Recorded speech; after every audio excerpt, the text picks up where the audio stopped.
The views and opinions expressed in this podcast are those of the individual co-host and do not reflect the official policy or position of the Firearms Radio Network and/or their employers. Viewer discretion is advised. This is especially true on our live shows.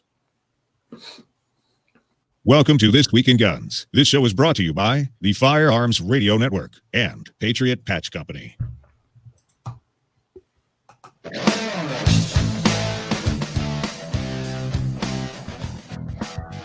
Welcome to This Week in Guns. This show offers commentary on the latest firearms industry news, information, and buzz. I'm your host, Jake Chaland, and we have a great panel this week.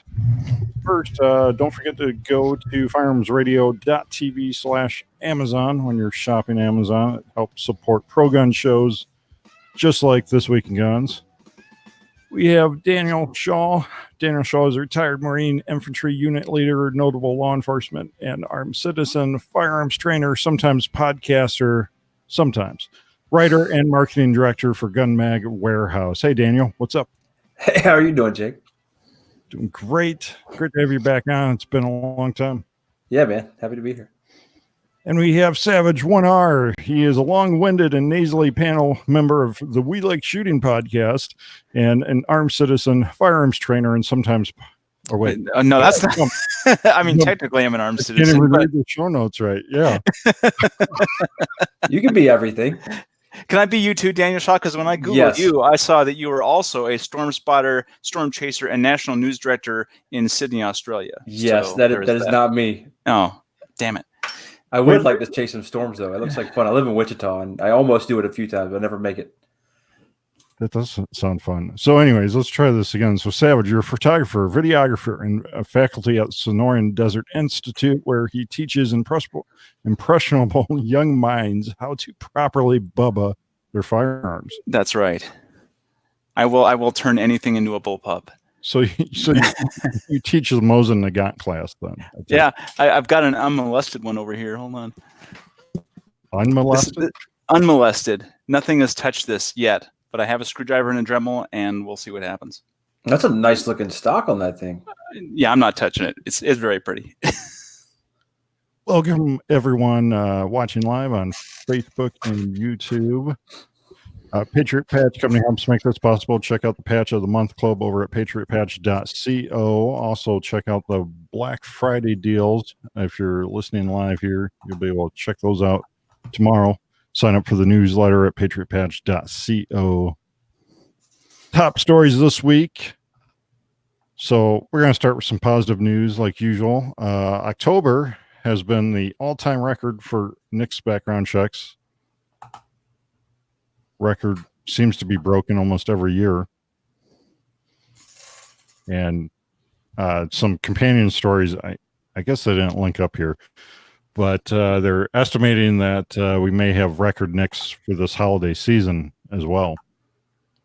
I don't doubt that. It's a really interesting trend, and it all started back in 2012, where the gigantic explosion happened after Sandy Hook, and then the following calls for gun bans, and then the result of those calls, it was people who frankly didn't want to have to deal with them, so they went out and kept buying and kept buying and kept buying, and it's 7 years later and they're still going. So Stag Arms heads to the hills of Wyoming. Stag Arms is moving, and apparently they have some new leadership. I don't know if anyone really cares about Stag Arms anymore, but it is cool. They're moving to a freer state, moving from the Northeast out west. Yeah, I think it's awesome when anybody does that. There's been a lot of companies moving into Arkansas and a lot of places moving around because of the political climate and kind of had enough. And I think it's pretty awesome seeing people, whether it's for financial reasons or whatever, kind of voting with their feet. It's pretty cool. Yeah. Absolutely. Well, and not just the Northeast, but I saw, what did I see? Rainier Arms is moving out of the Northwest to Oklahoma, or where is it? I don't know. They have warehouses here in Wichita, and they just bought Thunderbird Firearms Academy. Used to be a firearms academy here in Wichita, and they're having a little pre-opening thing tomorrow or Friday, actually, on Black Friday. Probably head out there. They still have corporate offices and stuff over there in Washington and all that. Yeah, we're gonna miss him for the most part. Utah active shooter training for teachers has a waiting list due to high demand. I didn't really want to talk about this much more other than that. I mean, it's cool that for one, they're training teachers there in Utah, and they're, I guess, really backed up. So that's pretty cool. Yeah, we've seen that in Colorado too. I think Sean Heron from We Like Shooting has been involved in some of those organizations that are helping train the teachers over there, and there's a high demand, and they I think a lot of them do it for little to no cost. Yep. Yeah, it's a really cool service firearms trainers provides to protect what's most precious to us. Massachusetts gun buyback gets mostly air guns. Savage, take this one away. Well, buybacks are a thing that the anti-gun people try and do often repeatedly, and just as often they end up being complete failures. And in this case, out of about 40 weapons that were collected, they got 18 actual guns and 22 BB and pellet guns. And I'm surprised they didn't tout out the traditional metal tube that is a used rocket launcher, or a display piece that you can easily get at any Army surplus store. So they didn't do that this time, but that's something you usually see during these buybacks. And they got that dangerous metal tube off the street, But in this case, it was 22 BB and pellet guns. This is totally not related. Well, I guess it's kind of related. I was in an Army Navy store this past week, and they had an AT4 FHT, like the field handling trainer. They were just a weighted tube. I just had some concrete poured in it. That was it. $450. Woo! I was like, do you know how many of those I did not take home, but I was like, nobody cared anymore? And if they were going, obviously it was sitting there, it wasn't sold, but it's like, man, if people are getting $450 for those things, I'm in the wrong business. There's a market, man. Ain't nobody buying that thing. It probably is sitting there for a while. It'll end up in a buyback program somewhere in Chicago or something. Like, yeah, $50 for it. Yep. Amazon gift card. They probably, some of those buyback programs, they probably order those things, like the rocket launcher tubes or whatnot off of eBay or Gun Broker. They order them in to just say they took this dangerous thing off the streets. It didn't actually come in from the buyback. I think I read somewhere there was like a 4-H club or some small organization that would take broken or faulty guns and trade them in for money, and then use those funds to buy actual guns for the kids to train with. That's America right there. That's awesome. Yeah. And that ends our positive news. We'll move on. So this week we had quite the excitement on social media in the gun world. Standoff between veteran and police sparked Second Amendment outcry. Two companion stories here. Whiskey Warrior 556, aka Alexander Booth's standoff ends peacefully in the aftermath of Whiskey Warrior 556 standoff. Do you remember when the Great Boogaloo started? Where were you? I was right here. I was dressed to the nines. I had my my tactical vest on. Got my boonie hat here, so they can't see me in the middle of my suburb. Keep that street lights off of your head. Yeah. Because I burn really easy. I mean, you're probably practically driving out of the state of Washington. All the way to New York. Yeah. Just for that guy, a drunk wife beater who was having a rant. There's a lot of information coming out about that, and a lot not coming out about it. The first report we saw from the police was that there was domestic violence charges from earlier in that week, and so it seems like we haven't seen that again since then. So there's more evidence indicating that was the case, and there is that it wasn't. Now there's the absence is focusing on what he was charged that night, and a lot of folks are taking that to mean that that domestic violence thing never occurred. Personally, I don't have enough information to say for sure. That's why I'll use the word allegedly. To have no idea. If that happened, because there's people that said some things and did some things that they're not proud of right now, and they're trying to walk them back. And there's also some people who said some things and did some things that they're doing their best right now to make all of this true. to make themselves not be embarrassed or have a reason to be embarrassed, and to the point where it's like I think I'm taking crazy pills sometimes. But the sad thing is, there's a lot of folks, a lot of friends of mine, very few of them called for violence in kind of a sneaky way or an overt way. It happened out there, and I did not like seeing it. I did not agree with it. But then there's a lot of folks who just said, "Hey, look, go be a good witness. This is, arguably your civic duty. There's nothing wrong with this whatsoever. There's nothing negative there. Don't go impede. Don't go cause any problems. But go there and run your phone. Be a good witness and make sure things don't get out of hand, like Ruby Ridge or something like that. Absolutely nothing wrong with that whatsoever. And a lot of those guys are getting lumped in with the people who called for violence. And so if we could not get any more divided, we just got more divided, man. And it's sad. Yeah, one thing I brought up during our podcast when we were covering this thing is that what was really, I think, the most interesting about this situation was the response of social media, because you saw the companies like Twitter and Facebook and Instagram instantly crack down on a number of accounts that were trying to spread information about this event. And so that's what made a number of people paranoid, was because those social media networks were actually trying to push down any kind of information about what was going on. And so that made people a lot more paranoid probably than they needed to be. That is a scary thing, though. There was also some confusion happened because there was, from my understanding, there was another arrest going on, another event happening. And there's a lot of folks out there that may not understand law enforcement communications. I don't claim to be an expert in law enforcement communications, but I spend a lot of time on radios talking, and there's often multiple things going on at once on the same network. And there was some confusion when they said they had them in custody.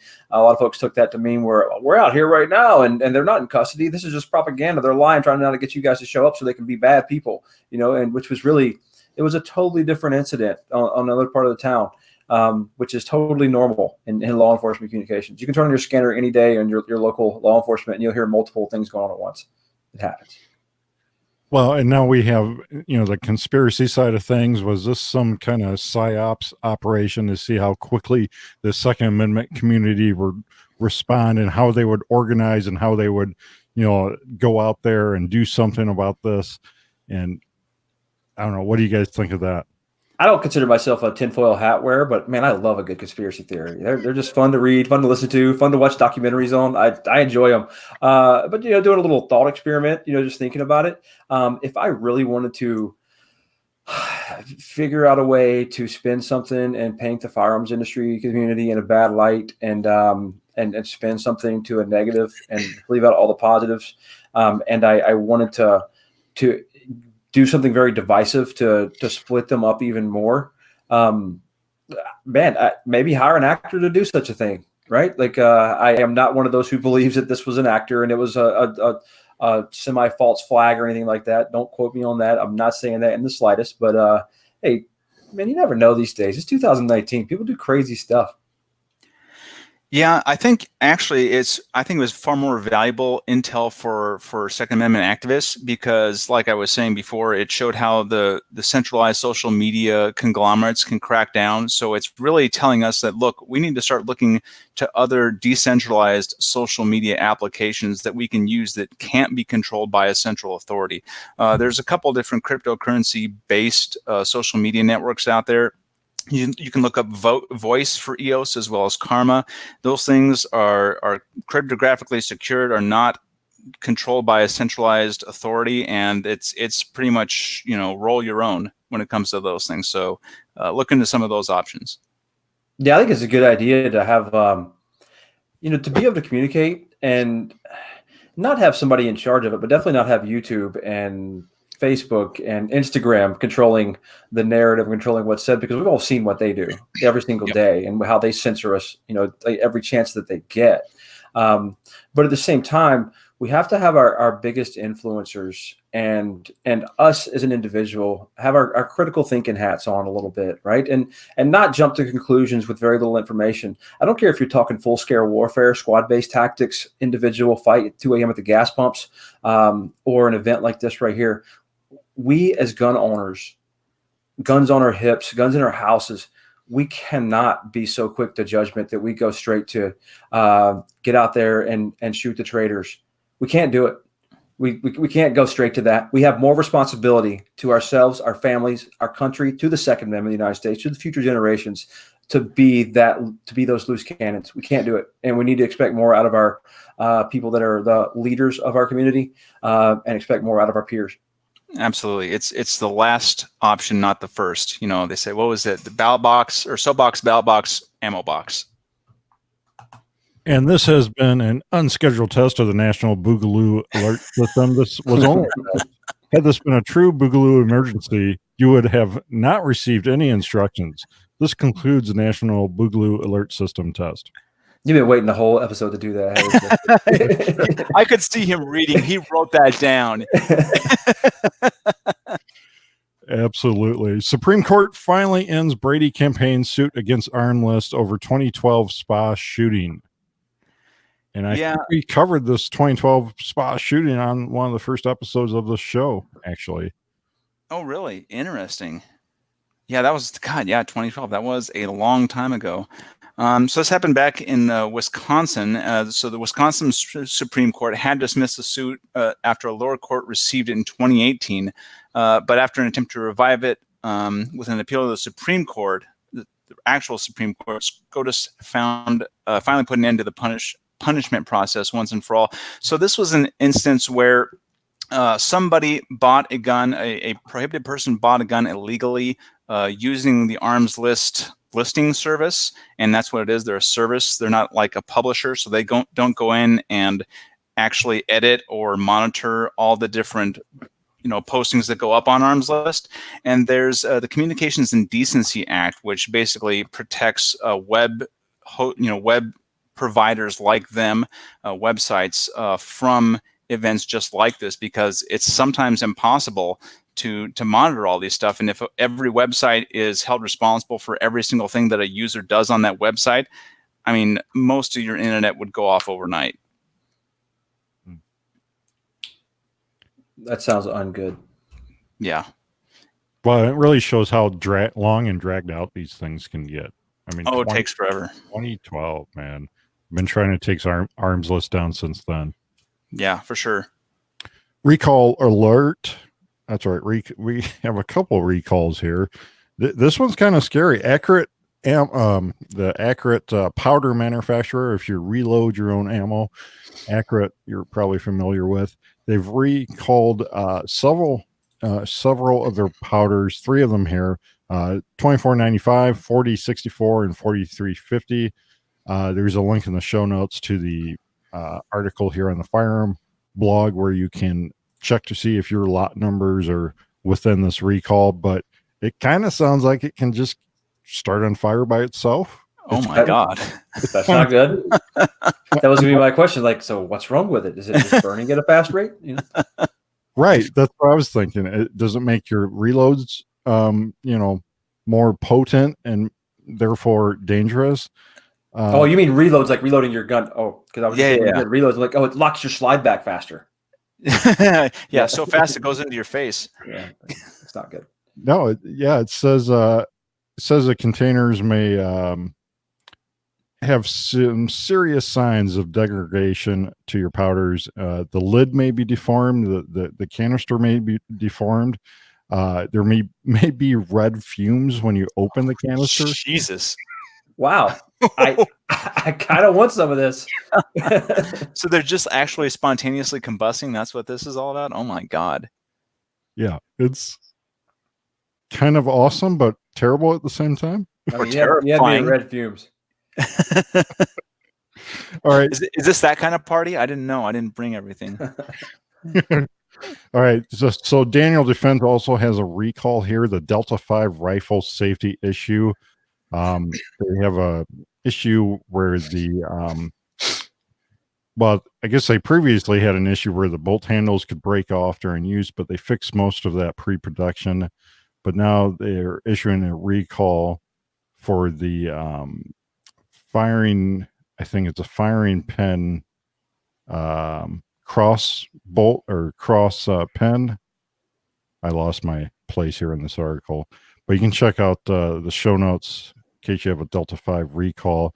So basically, if this breaks, your rifle it's not drop safe or anything. It just went off, that line.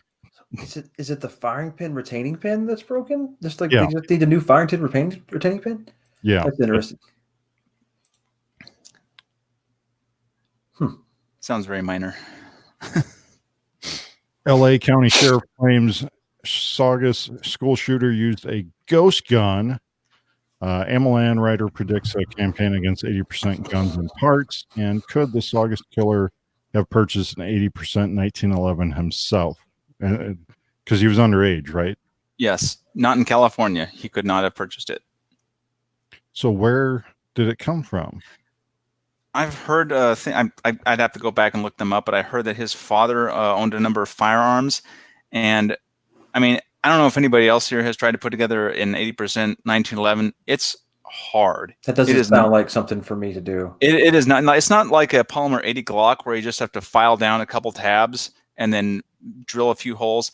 It's intensive. You have to very accurately mill out the slide rails. You have to drill holes in very precise positions because the lower receivers are metal, and if you don't get them just right, all the little doohickeys inside of that 1911 are not going to line up right, and it's just going to seize up, and it's not going to. Those are the technical terms. Yeah, as an instructor at SDI, Hey, in my experience, unless you have one of the high quality, and there's only a few brands, in my opinion, that are high quality 1911s these days, with the exception of a couple like mid range and lower ends from just like one or two companies, they don't do them so good off CNC machines, much less like a do with a drill and a Dremel.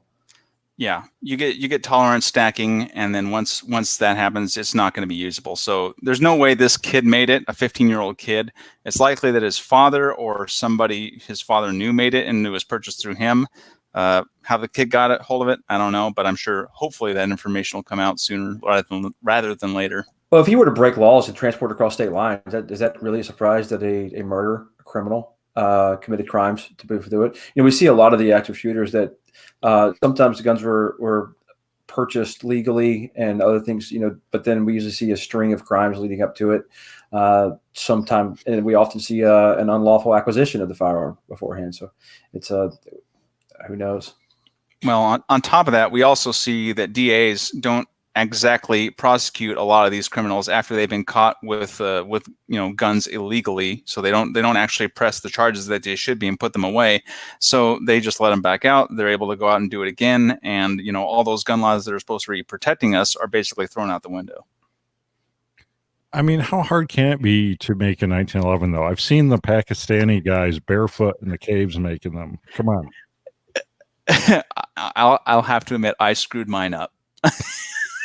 I'll say that right now. I screwed mine up, and I took a long time trying to get it right. I don't even have to try. I already know I would screw it up. Yeah. And those Pakistani guys, holy crap! Like wow, like that takes a lifetime of learning a trade. And I think there's some guys in the Philippines that do it too, out of their like garage, and it's insane, like the amount of quality that these guys have trained themselves up to. But it takes a lifetime, not something a 15-year-old kid would be able to do. Tesla unveils their new bulletproof Cybertruck. Savage, you're just chomping at the bit for this thing. Anybody who hates this is wrong. I good, because I like it too. Thank you. I want one. I think it's awesome. Yes, I want one so bad. It's kind of funny looking. Look, I get it, but man, the specs on that thing, I like it. I ain't mad about it at all. I might even trade in the F-250 for it. It looks like a souped up version of the Warthog from Halo. Well, that's the first thing I posted. I do need some half doors for that thing, without right. doubt. But when the accessories come out for that thing, oh man, it's gonna be amazing. I know. I mean, it's stainless steel. You can smash the door with a sledgehammer. You can't smash the windows with anything because they'll smash. Yeah, that was pretty interesting. When during his presentation, the guy threw some metal ball bearings at the windows and both of them broke. I guess they've been doing some testing earlier using those same windows, and it had been weakened. Oh, so it's like whenever my wife wants me to like open the pickle jar, yeah, and I'm like getting it, and then I set it down on the counter, and she tries one more time, and I'm like, well, I loosened it. Yeah, I exactly. will admit, Exactly. So this Tesla truck, I mean, you're going to have to be within charging stations range, and that, takes out a lot of the rural part of the country. So this is going to be more like a mall crawler type thing. I mean, it depends, because they're charging stations, they have adapters, so you can charge it at home, and their range is 300 miles. The mid-range one is 300 miles. The high-end one can go like 500 miles. So I you don't can usually go 500 miles really fast too. faster than a Porsche 911. So are you guys, when you finally get one, are you going to test to see if it's actually bulletproof? I will not. Maybe on Savages, not on mine. No, I will mount my remote controlled turret in the back in that truck bed, though. Well, I mean, this is like the only vehicle if you live in Chicago. I mean, you want some Chicago style pizza and be safe while you're out and about. I mean, this is it. I would half expect RoboCop to step out of that truck. So, all right, let's take a break here. Let's take a break and go to the safety corner. I'm sure you guys are familiar with the 4 rules of gun safety. Apparently, down there in South Africa, they're not quite so familiar. A prosecutor was actually killed when a gun being introduced in evidence goes off in the courtroom. Man, you really, it got dark real quick. He's over here laughing at death. That's just the kind of guy I am, I guess. Hey, if you can't laugh at death, I laugh at my own, but not other people's. Usually, savage is just savage, right? Dang. How do you think I got the nickname? I would like to know the whole chain of custody and like how this happened. I mean, there's so many things had to go wrong. Also to the point of a little bit of just straight up bad luck, right? Like in this, unless it's a SIG 320, and then if it fell, and this makes it more of a reason for it to happen. But like, this is how many hands that thing had to get to that courtroom and everything else, and then hurt somebody. Like, man, I hope multiple heads roll over that. Like, somebody lost their life over. That's absolutely ridiculous. Yeah, you have to mess up pretty bad to have it go through like evidence, all the different cops who held it and, handled that thing from point A to point B. And then, the genius who had their finger on the trigger. Well, I read that it was dropped. Oh, it was dropped. Oh, but I don't, that's what I read in one article. So I will not say what happened because, man, we all know how articles are and the internet is. That's why I made the P320 joke. Gotcha. It would have been funny if somebody would have pulled the trigger. Well, I think SIG, some model of SIG is, or is it CZ that's not drop safe, is like the most popular gun in South Africa. CZs are big down there. Oh. Anyways, moving on. Excuse me. Patriot Patch Company and Second Call Defense make this program possible. We are to the I'm offended section. I'm not necessarily offended, but somebody's offended here. Democrats want to use credit card companies to watchdog gun purchases. Mm-hmm. Now, this is a little bit disconcerting. Virginia Democrats are introducing this bill where they basically want to build this, algorithm that tracks. They want to track, these mass shooters.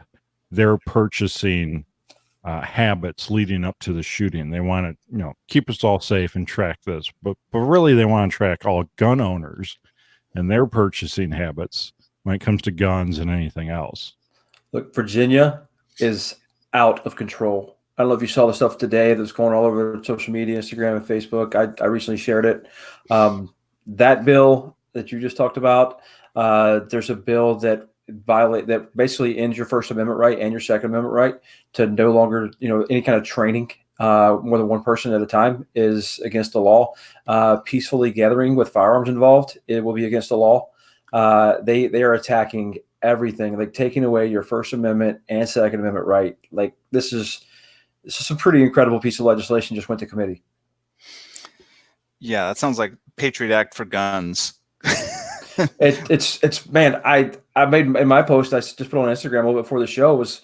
I wish we could take some of this energy that's going around the firearms community right now and put it into some political action and do something about what's happening out there. I also added that spare me the voting doesn't work and all that stuff too, because we're also seeing in Virginia a lot of stand-up sheriffs and all over the country, a lot of stand-up sheriffs who are saying, hey, I'm with the Constitution. I will not enforce any of this stuff. And I think that peaceful disobedience is awesome. Well, in Virginia, a lot of the counties are passing sanctuary county status, and Illinois has done that as well. A lot of counties, the majority of the counties actually in both states, I believe, are already to that point. So they're pulling all the stops out there in the wrong way in Virginia. Vermont police chief says officers shouldn't draw guns on suspects with knives. Well, there's a first. What are they supposed to do? Can they draw their knife? Have a knife fight? That wouldn't be fun at all. No. God, that sounds just awful. I mean, Lord knows that there's been a lot of issues with, at least a lot of public issues where some police officers have gone overboard, but you don't want to tie their hands when they're faced with somebody who's got a dangerous weapon and just say, good luck. That's also it's quite ignorant and not understanding that there's often, I had one of my students not too long ago. A guy had a woman tied to a chair with a knife to her neck and a hostage situation. My man kicked the door in and shot him in the face, and that's what he needed to do to save her life right then. And that there was a knife there, but also a third party there, right there. There's so much more. You can't blanket take tools away from. It's absolutely ridiculous. Incredible. Sorry, I talked about shooting somebody in the face. Did I lose my comms? No, we got you. All right. It was just an uncomfortable silence. Hold me. There was an uncomfortable silence. I lost my show notes again. We also see what the ineffectiveness of tasers, man. Just Google real quick. Watch how many tasers are failing, and a lot of that's improper training. A lot of it's just there's clothing. It's wintertime. Tasers aren't as good in the wintertime, right? There's the clothing factor. I watched one the other day with the dude I don't know if you've seen it, the guy in the fast food restaurant, where there was these two aggressive female officers that were arguably maybe making some mistakes. I'm not going to quarterback it, but they were going after this guy, and this guy got tased a lot. They had the X2 tasers, so they kept hitting him, and but it didn't matter, and it just out of control. Well, some people are just immune to them. I mean, it doesn't matter. They'll just keep going. You get a good connection in two spots on there. I don't know if anybody's immune to the taser. There's a couple of videos I've seen where a guy, there's this big dude. He's like his last two words before the police actually had to tackle him, or I'll get you. Right. Yeah. It's like you don't get a choice. Yeah, your body stops working.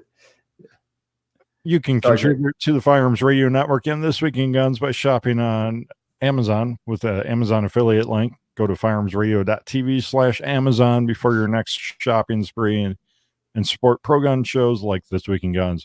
We are to the full auto news segment, stories the real media won't talk about, and other crazy stuff. Each of the hosts picks a story to call their own here. So who's ready? Hey, I've got one, but can I do a shameless plug? Yeah, go ahead. All right. So when you're using that link for Amazon to make the show some money, go buy mine and my son's new little book we wrote. He illustrated, I wrote it, and I have some tissue ready. Read it with your kids. I promise you'll love it. And then leave us a 5-star review. The print version just came out today on Amazon, and the Kindle version is available too. What's it called? Thanks. It's called Building Bridges. Very cool. Yeah, I'll put a link in the show notes. Sweet. Thanks.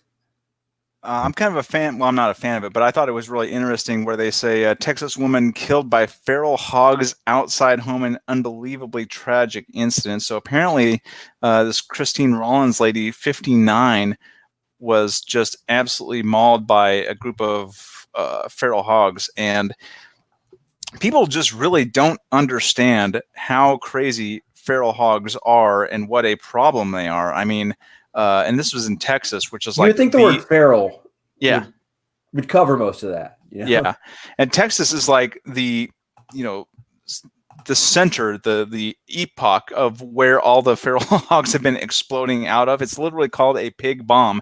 They can't shoot them fast enough with machine guns in helicopters to keep the population down, is how fast they are spreading. And it's even become a meme on places like my favorite place, Reddit, where people have said, a good reason to have an AR-15 is because you could be faced with 30 to 50 feral hogs in your backyard and who want to kill you. And this is a perfect example of that exact same thing happening. That's just crazy, man. The Daniel, reason why everybody needs night vision and suppressors. Yeah. Amen. People, that's the polite way to shoot. It is. I mean, it's just bad etiquette to put muzzle brakes and stuff on your gun. Hey, don't anybody steal the one about the app, because that's the only one I read that I picked. All right, go ahead, take it. Okay. I won't read it, but I'll tell you about it, because this kid was impressive. Let me find his name. I'll give you his name. Aaron Smith, 31-year-old. Like, this is an entrepreneur. This guy is awesome. He was having trouble with all these apps like Tinder and everything else, Plenty of Fish, trying to find girls and all the dating sites and everything else. So him and his buddy make a dating app, and this dating app only has like different poses and different pictures of him and different person profiles. Like, he is the only guy on the entire app, but he just looks different and has a different profile. So the girls are always swiping to him. So he says he hasn't had any dates or phone calls or anything from not that phone calls happen in these days, like, or text messages or whatever the kids are doing. But his mom thinks it's pretty awesome. But I think it's genius. I think it's a great idea. But not just that, the whole idea of not allowing any other men on his dating app and him being the only man that looking different in each picture and profile. I think that's awesome. But he's really doing it to get a chuckle and to poke fun at the dating culture and a lot of the things that are out there and technology based stuff. And I think in a sarcastic and satirical way, it's pretty genius. I like it a lot. Awesome. Jake, I'm not sure if you picked this story on purpose or if it was accidental regarding this pawn shop finds the poor man's KSG and 870 bullpup. Was that on purpose? Tell me.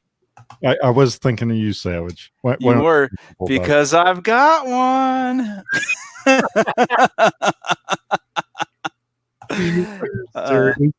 I am totally serious. This is it. I saw that story. I just about fell out of my chair. So it's basically going over a pawn shop find that this guy picked up, and it happened to be a Bullpup Unlimited bullpup kit for a Remington 870. And I happen to have that very setup with mine, except mine is I got a Chinese knockoff 870 in here and a plus 3 extension tube. So I'm rocking 8 in the pipe, 1 in the chamber. You need an intervention, man. That is the ugliest thing I've ever seen in my life. And you put it on some kind of Chinese knockoff Remington product. Well, hold on now. The Chinese one is actually better than the Remington because the receiver is actually made out of steel. Oh no! If it's comparing to 870s in the past like 8 years, yeah, for sure. Like, what's not better than those Remington 870s? Right. The company that messed up the Remington 700 rifle. Like, oh, I know. How do you freaking do that? Don't get me started. I've got so much stuff at Remington. I will tell you, this is a sweet setup. I mean, I think the Chinese 870 costs me about $190. This kit here runs you about $400 or so. So for about the same price, you could get a KSG with 2 tubes. That's about 15 rounds. You can have this setup, which will give you 9. I don't know. It's kind of a choose your own adventure. You lost me at shotgun. I live in 2019. Better choices. There are. But, choices and variety is the spice of life. So why not? It's good for you, Savage. Good for you. Thanks for your pity, Jake. I really appreciate it. So Milwaukee authorities find weapons stash in Hermit's underground bunker in the woods. And whoever wrote this first line is just needs to be fired from journalism. It's probably the same people who write from National Review. Have you guys read some of the articles? Oh, Like they're my always popping up God. in my feed. Oh, Always popping up in like my Google Chrome or whatever. I'm seeing these National Review, and I'm like, oh my goodness.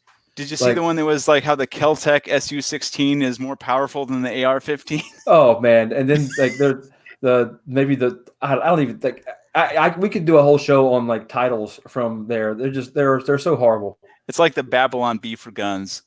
Yeah, except they're not trying to be. Right. I know. Accidentally. Yeah. What was the other one? Not Task and Purpose. They do some pretty good stuff. There was another one of the veteran ones that claim to know a lot about guns, but they're always way off. And they were talking about the Russian round that the U.S. military uses, and they totally didn't know the difference in like 7.62 by 39 and 5.1. You know, like they had no idea. They thought the AK round was the same round in like a 308. And just the whole article just goes on and on about this, and I'm just like reading this thing. It's ridiculous. It wasn't Task and Purpose. I forget who it was. It was one of those the bad ones. Because I like Task and Purpose. Not mad at them. All right, let's get back to my underground bunker. Sorry. So a Wisconsin man was found living in an undetected underground bunker in the Milwaukee woods for years with a dog and a stockpile of weapons and ammunition. You should see his stockpile. The pictures are impressive. Did he have any of that recall of powder with the red smoke? Unfortunately, no. Well, his bunker didn't burn down, so I'm guessing not. He had I don't know. He looks All right, like he look at this. kind of got Savage's taste here a little bit. Now, hold on now. He's mismatching things here. He's got an 870 with a folding stock and a bunch of SKS mags, and that's just not right. Maybe he modified it. I mean, come on. This is an interesting looking dude, man. Like Right? like a vampire or something. He kind of looks a lot like me.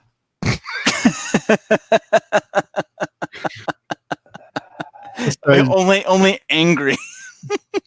He looks very angry, but I mean, he just wants to be left alone. I mean, what was he hurting? I mean, he was just trying to live in a bunker. You guys have similar taste in shotguns.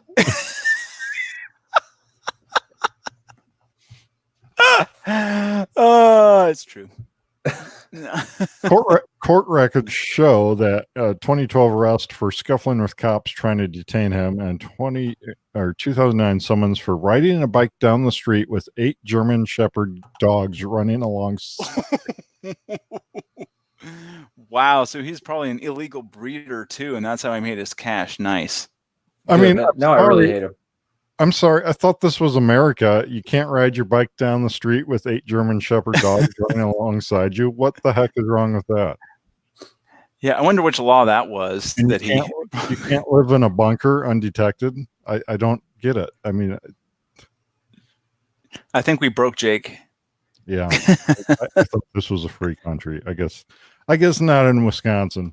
No, South Dakota. I think you're good to go, Jake. So.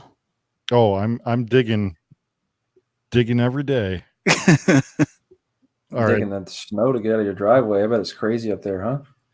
Well, that's what everyone was saying before we moved. But my parents in Northern Illinois, they got more snow than we did. So, and earlier. But anyways, so that about wraps us up. Savage, where can people connect with you online and find what Savage 1R is all about? The best place to find me is on welikeshooting.com/show. That's where we do our podcast every week. You can tune in live on our YouTube channel under We Like Shooting. If you want to check out my Instagram for mediocre pictures of random leaves and twigs and stuff, you can go to Instagram at Savage1R. That's pretty much it. That's it. Yep. Okay. Just checking. Daniel, where can people connect with you online and find out what you're up to? You know, I put a lot of videos out on the Gun Mag Warehouse YouTube channel. Go subscribe there, but you're not really going to connect with me there. Instagram or Facebook, Daniel Shaw 0369 on both of those. And my website is shawstrategies.com. I only got one more class up for this year, and I'm working out my schedule for next year right now. So you're not going to really connect with me very well on there anyway. But yeah, Instagram, Facebook, Daniel Shaw 0369. Buy all your magazines at gunmagwarehouse.com because I run marketing for Gun Mag, and my boss lets me do all kind of cool stuff. So it's pretty awesome. So go buy your magazines there so I get to do even more cool stuff. And we got a Black Friday sale going on right now like everybody else does. So there you go. Awesome. I'll have to go over there and check that out. Leave your feedback by commenting on the bottom of this YouTube video or the bottom of the show notes at firearmsradio.tv. Leave us a review on iTunes, and don't forget to help out the show. Check those FRN Amazon links before you go shopping. Check out Patriot Patch Company and Second Call Defense. And This Week in Guns is produced by Kenny Ortega and Ben Alred and is a production of the Firearms Radio Network. Thank you, Savage. Thank you, Jake. Thank you. Long Dave. time no see. Thanks for having me on, guys. And that's a wrap, and we'll see you next week.